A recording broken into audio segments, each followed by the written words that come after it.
जय माँ काली मित्रों, आपका मेरे चैनल माँ काली माँ दुर्गा शक्ति संवाद में स्वागत है। मित्रों, अगर आप मेरे चैनल पर नए हैं तो आप मेरे चैनल को सब्सक्राइब कीजिए, लाइक कीजिए और शेयर कीजिए। साथ ही नोटिफिकेशन बेल को भी प्रेस कीजिए जिससे मेरी आने वाली वीडियोस का नोटिफिकेशन तुरंत मिल जाए। मित्रों, आज का जो विषय है वो विषय सब्सक्राइबर द्वारा बहुत बार पूछा गया है, तो उसी से संबंधित ये वीडियो है। ये सभी के लिए लाभकारी होगी। तो प्रश्न ये पूछा गया है कि पूजा करते समय हमें झटके लगते हैं। साथ ही जब हम पूजा करने के लिए बैठते हैं तो हमें ध्यान में अजीब अजीब से चित्र दिखाई देते हैं और पूजा करते समय हमें एक रोशनी दिखाई देती है। तो ये प्रश्न बार बार पूछा जाता है, तो उसी प्रश्न का उत्तर में जो है इस वीडियो में आपको मिलेगा। सबसे पहले जब मित्रों आप पूजा करने के लिए बैठते हैं, देखिए कोई व्यक्ति सामान्य पूजा करता है, कोई अपने इष्ट देव की पूजा करता है और कुछ ज़्यादा ही पूजा करते हैं। जो व्यक्ति ज़्यादा पूजा करते हैं यानी जो नित्य पूजा करते हैं, ये परिस्थिति उन लोगों के साथ होती है जो नित्य पूजा करते हैं। ये नहीं कि जो कभी कभी पूजा करते हैं उनको तो कुछ भी अनुभव नहीं होता, क्योंकि कोई भी चीज़ होती है जब आप उसको नित्य करते हैं तभी आपके अनुभव भी प्रारंभ होते हैं। और जो कभी कभी पूजा करते हैं उनकी पूजा का तो कहना ही क्या है, उसके लिए तो मेरे पास भी शब्द नहीं है। लेकिन जो रेगुलर पूजा करते हैं, नित्य पूजा करते हैं, उनको शरीर में जब उनको पूजा करते समय ज़्यादा दिन हो जाते हैं। मैं ये नहीं कहती कि प्रारंभिक अवस्था में ऐसी परिस्थिति होती है। जो नित्य प्रति पूजा करते हैं और जिनको पूजा करते करते काफ़ी समय हो जाता है, तो उनको क्या होता है, उनको बैठे बैठे झटके आते हैं शरीर में। तो वो लोग डर जाते हैं कि ये झटका हमारे शरीर में क्यों आ रहा है। तो झटका इसलिए आता है जब आप पूजा करते हैं, अपने इष्ट देव का ध्यान करते हैं, उनका मंत्र जाप करते हैं, चालीसा पाठ करते हैं या किसी भी प्रकार की पूजा करते हैं यानी नित्य पूजा करते हैं, तो जो उनकी ऊर्जाएं होती हैं वो आपके आसपास भ्रमण करने लगती हैं। वो भ्रमण करती हैं क्योंकि जो पूजा की जाती है वो देवताओं को आकर्षित करने के लिए की जाती है कि जो हमारी परेशानी है, हमारी प्रार्थना है, वो देवता तक पहुँचे और वो उनका समाधान करें। तो जब आप उन्हें याद करते हैं तो उनकी ऊर्जाएं आपके आसपास आने लगती हैं और जब वो ऊर्जा आसपास आपके साथ भ्रमण करती हैं और भ्रमण करते करते ही वही ऊर्जा आपके शरीर में प्रवेश भी करती है। जब आप पूजा करने बैठते हैं, जैसे ही आप चालीसा पाठ करते हैं तो आपके शरीर में झटके आते हैं, क्योंकि जो उनकी ऊर्जा है वो आपके मूलाधार चक्र पर बैठती है। जो चक्र होता है आपका, वो रीढ़ की नीचे की जो हड्डी होती है उसमें आपका मूलाधार चक्र होता है। कुंडलिनी शक्ति आपकी जहाँ पर विराजमान होती है, वहाँ पर जो सबसे पहला चक्र होता है वो मूलाधार चक्र होता है। तो कोई भी ऊर्जा जब आपके शरीर में प्रवेश करती है तो सबसे पहले वो मूलाधार चक्र पर ही बैठती है। तो जब वो ऊर्जा आपके शरीर में उस चक्र पर बैठती है तो आपके शरीर में झटके आते हैं और वही झटके जब आपको लगते हैं तो आप डर जाते हैं। आपको लगता है कि ये कोई बीमारी तो नहीं है। कुछ लोग इसको डॉक्टर के पास भाग पड़ते हैं। लेकिन आपने ये बात भी नोटिस की होगी कि जो झटके हैं केवल तभी आते हैं जब आप पूजा करते हैं या ध्यान लगाते हैं। उसके बाद आपको वो झटके कभी नहीं आते। या कभी कभी ऐसा भी होता है जिनको ज़्यादा ऊर्जा शरीर में प्रवेश कर जाती है या जिनको आशीर्वाद प्राप्त होता है, सवारी से संबंधित कोई प्राप्त होती है आपको ऊर्जा, यानी सवारी आपको प्राप्त होती है, तो जब आपके सामने आपके इष्ट देव का नाम लिया जाता है, यानी अगर आप कहीं पर बातचीत भी कर रहे होते हैं और आपके इष्ट देव से संबंधित कोई बात होती है तब भी आपके शरीर में झटके आते हैं, क्योंकि उस समय पर वो ऊर्जा एक्टिव हो जाती है आपके शरीर में। तो इस कारण से भी आपको वो झटके आते हैं। तो अगर आपको इस तरह के झटके आते हैं तो आपको घबराना बिल्कुल नहीं है, ना ही ये कोई बीमारी है। ये केवल आपको जो आपके देवता की ऊर्जा है उस ऊर्जा के कारण ही ये परिस्थिति होती है। और यही परिस्थिति आपको एक संकेत भी देती है कि जिस देवता की आप पूजा कर रहे हैं वो उसकी ऊर्जा, उनकी शक्ति आपके आसपास है और आपके देवता आपकी पूजा को ग्रहण कर रहे हैं। यानी ईश्वर आपको जानते हैं। आपको ये इस बात को समझना चाहिए कि जिसको आप याद करते हैं वो आपको जानते हैं और इसी कारण से वो ऊर्जा आपके आसपास भ्रमण करती है। पहले तो प्रश्न का उत्तर ये है। दूसरा प्रश्न है ध्यान में अजीब चित्र देखना। देखिए मित्रों, कई बार ऐसा होता है जब आप पूजा करते हैं, माला जाप करते हैं, खासतौर से क्योंकि माला जब आप जाप करते हैं तो आप एक ध्यान की स्थिति में चले जाते हैं, क्योंकि माला और जाप करने के कुछ नियम होते हैं। उसमें आपको तनकर बैठना होता है, हाथ पैर नहीं हिलाने होते हैं और उस स्थिति में आपका ध्यान लग जाता है। तो जब आप ध्यान की स्थिति में जाते हैं तो आपको अजीब अजीब से चित्र दिखने लगते हैं और कुछ चित्र ऐसे भी होते हैं जिनका संबंध आपके इस जीवन से नहीं होता, क्योंकि जब आप ध्यान में बैठते हैं तो आपका मस्तिष्क कार्य करने लगता है और ये जो कार्य करता है तब ये परिस्थिति होती है कि जो प्रारंभिक अवस्था होती है वही उसी अवस्था में आपको ध्यान में चित्र दिखाई देते हैं। अन्यथा जैसे जैसे ध्यान की अवस्था आपकी बढ़ती है तो ये चित्र गायब होने लगते हैं, अपने आप ही आपका ध्यान लगने लगता है। तो ये प्रारंभिक अवस्था आपकी होती है, ध्यान की अवस्था होती है, जिसमें आपको चित्र दिखाई देते हैं। और ये चित्र जैसे जैसे आप ध्यान करते जाएंगे, जैसे जैसे आपका जाप बढ़ता जाएगा, धीरे धीरे ये चित्र आपके गायब हो जाएंगे। और तीसरी जो परिस्थिति होती है, तीसरा जो बात पूछी गई है कि ध्यान में हमें रोशनी दिखाई देती है।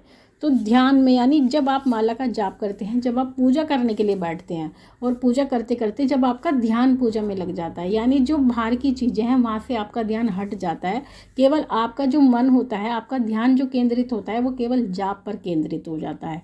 तो ऐसी परिस्थिति में आपकी आंखें बंद हो जाती हैं, जाप आपका लगातार चलता रहता है। और जब आपकी आंखें बंद होती हैं, जाप चलता रहता है, तो आपको एक रोशनी दिखाई देती है।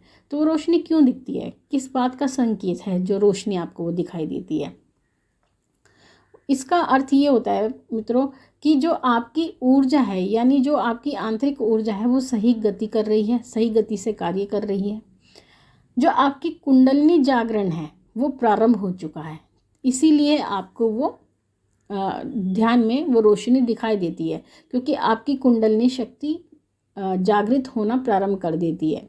साथ ही आपकी जो थर्ड आई होती है, जिसको तीसरी आंख बोलते हैं, वो भी खुलने का संकेत होता है, जो आपको रोशनी दिखाई देती है। तो इसीलिए आपको ध्यान में वो रोशनी दिखाई देती है। लेकिन कुछ लोगों को बहुत सारे रंग भी दिखाई देते हैं ध्यान में, अलग अलग प्रकार के रंग, जैसे नीला, लाल, हरा, इस तरह के रंग भी बहुत लोगों को ध्यान में दिखाई देते हैं। तो वो जो रंग होते हैं वो आपकी कुंडलिनी के ही रंग होते हैं, क्योंकि अलग अलग चक्र का अलग अलग रंग होता है कुंडलिनी शक्ति का। जब आप ध्यान में चले जाते हैं, यानी जब आप जाप करते करते ध्यान में चले जाते हैं, तो आपके जो शरीर के अंदर का भीतर का प्रकाश होता है वो काम करना प्रारंभ कर देता है। प्रारंभ में वो कम होता है, पहले आपको थोड़ा हल्का हल्का प्रकाश दिखाई देता है। जैसे जैसे ही आप जाप बढ़ाते जाएंगे, जैसे जैसे आप ध्यान में बढ़ते जाएंगे, तो वो प्रकाश तेज होना शुरू हो जाता है, यानी उसकी रोशनी बढ़ती चली जाती है। और वो प्रकाश आपका बाह्य प्रकाश नहीं होता, वो आपका आंतरिक प्रकाश होता है, यानी अंदर से वो प्रकाश आता है। तो ये सब संकेत होते हैं कि आपकी कुंडलिनी शक्ति कार्य कर रही है, आपकी थर्ड आई ओपन होना प्रारंभ हो चुकी है, इसलिए ही आपको ये संकेत दिखाई देते हैं। लेकिन इससे आपको डरने की कोई आवश्यकता नहीं होती, आपको अपना पूजा पाठ जैसा आप कर रहे हैं उसको करते जाना है, और यही अनुभव आपके आगे बढ़ते जाएंगे, तो धीरे धीरे करके आपका कुंडलिनी जागरण भी प्रारंभ हो जाता है। कुछ लोगों का कुंडलिनी जागरण केवल पूजा मंत्र जाप करते करते ही हो जाता है, उन्हें कुछ भी करने की अलग से आवश्यकता नहीं पड़ती। अन्यथा कुंडलिनी जागरण के लिए बहुत बहुत बड़े प्रोसीजर भी होते हैं जो लोग फॉलो करते हैं, तब जा कर के कुंडलिनी जागरण होती है। लेकिन जो व्यक्ति लगातार पूजा करते हैं, नित्य पूजा करते हैं, नित्य मंत्र जाप करते हैं, उनकी कुंडलिनी स्वतः ही जागृत हो जाती है। तो मित्रों, ये तो थी आपकी संबंधित जानकारी जो मैंने दी है। अब अपने सब्सक्राइबर का प्रश्न लेते हैं। प्रश्न है मनीषा ठोकर जी का, इन्होंने कहा है ठाकुर जी का, जय माँ काली। माँ, मुझे माँ काली की सवारी 2 साल से आ रही है, लेकिन अब वो सवारी मेरे घर वालों को बोलती है मैं इस लड़की को अपने साथ ले जाऊंगी, तो माँ इसका क्या मतलब है? प्लीज़ आंसर देना और उसका हल भी बताना, घर में सभी परेशान हैं। देखिए बच्चे, अगर आपको माँ काली की सवारी आ रही है, पहली बात तो जो सवारी आती है कभी भी ये बात नहीं कहती कि मैं इसको लेकर जाऊंगी। हमने आज तक ये बात किसी से नहीं सुनी। हाँ, कभी कभी ऐसा हो सकता है कि अगर आपके घर में कोई त्रुटि हुई हो, या आपका किसी ने अपमान किया हो, यानी आपका अपमान किसी ने किया हो, या आप किसी कारण से बहुत ज़्यादा परेशान रही हो, तब तो सवारी इस परिस्थिति में कह देती है कि मैं इसको लेकर जाऊंगी, आप बच्चे को परेशान करते हैं। अन्यथा सवारी ये बात बिल्कुल नहीं कहती कि इसको लेकर जाऊंगी। कोई ना कोई आपके ऊपर नकारात्मक प्रभाव है, जिस कारण से ही ये वचन हो रहे हैं। अन्यथा इस तरह के वचन होने का कोई भी औचित्य हमें दिखाई नहीं देता है।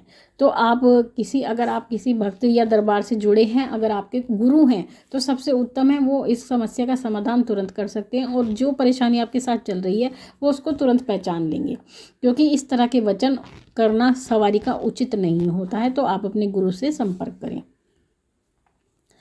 अगला प्रश्न है रजनीश बर्मन जी का। इन्होंने कहा है, माँ मुझे पहले अपनी कुलदेवी की सवारी आती थी लेकिन अब नहीं आ रही है, क्या करूँ कि पुनः मुझे प्राप्त हो सके। पहली बात तो कुलदेवी की अगर आपको सवारी आ रही थी तो बहुत अच्छी बात है, कुलदेवी की सवारी आना। लेकिन हो सकता है आपसे कुछ ना कुछ त्रुटि हुई हो, क्योंकि ऐसा नहीं होता जब सवारी आना प्रारंभ हो जाती है तो सवारी इतनी आसानी से जाती नहीं है। आपसे कोई ना कोई बहुत बड़ी गलती हुई है, कोई त्रुटि हुई है आपसे, जिस कारण से ही सवारी गई है। और सवारी का पुण्य प्राप्त करना इतना आसान नहीं होता, उसके लिए आपको बहुत मेहनत करनी होती है। आपको अपनी कुलदेवी को प्रसन्न करना होगा, जो आप उनको भोग प्रसाद देते आए हैं वो भोग प्रसाद आपको देना होगा। अगर आपने बंद कर दिया है तो आप उसको प्रारंभ कर दें और उनकी पूजा साधना करें, और उनको अपने हर त्योहार पर, होली दिवाली जो भी समय होता है, उनको ज़रूर पूछें और उनके संबंधित सामान भी ज़रूर निकालें, और स्थान पर भी आप कुलदेवी के जाएं तो आपकी सवारी वापस आ सकती है। हम पूरी तरह नहीं कहते कि आएगी, लेकिन आप प्रयास करेंगे, अगर सच्चे मन से करेंगे तो सवारी आपको वापस प्राप्त हो सकती है। क्योंकि जब शक्तियाँ एक बार चली जाती हैं तो उनका वापस आना असंभव होता है। तो आप ये कोशिश करें, माँ भगवती ने चाहा तो आपको पुनः प्राप्त हो जाएगी कुलदेवी की सवारी। तो मित्रों, ये आपके प्रश्नों के उत्तर थे। तो अब माँ काली से मैं यही प्रार्थना करती हूँ कि वो आपके भंडारे भरती रहे और आपकी सभी मनोकामनाओं को वो पूर्ण करती रहे। आपसे फिर मिलूंगी अपनी अगली वीडियो में, तब तक के लिए जय महाकाली, जय महाकाल।